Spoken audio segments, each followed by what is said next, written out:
Fly wheel প্রত্যেকটা ইঞ্জিনের সাথে থাকবে। ফ্লাই হুইলের কাজ হলো ইঞ্জিনের অনতি স্ট্রোকটাকে পরিচালনা করা।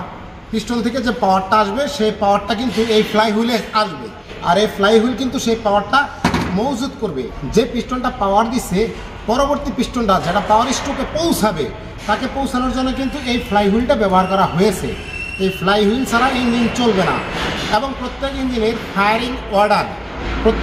ফায়ারিং অর্ডারটা কীভাবে খুঁজে পাবেন দেখেন, ফ্লাই হুইলের ভিতরে কিন্তু মার্ক দেওয়া আছে।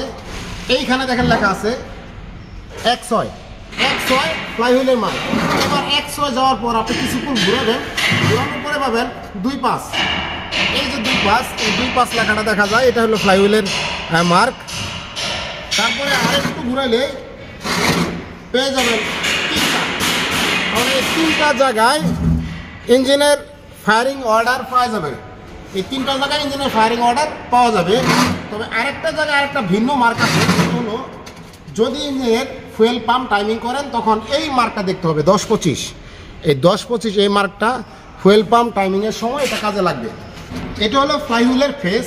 যখন ফ্লাই হুইলের ফেস ডাউন হয়ে যাবে, ক্ষয় বেশি হয়ে যাবে, স্লিপ করবে, হার্ড হয়ে যাবে, তখন কিন্তু গাড়ির মাইলেজ কমে যাবে, গাড়ির স্পিড কমে যাবে, লেট পিক আপ হয়ে যাবে, দুর্বল হয়ে যাবে। যতটুকু পিক আপ দিচ্ছেন সেই পিক আপ অনুযায়ী গাড়ি দৌড়াবে না।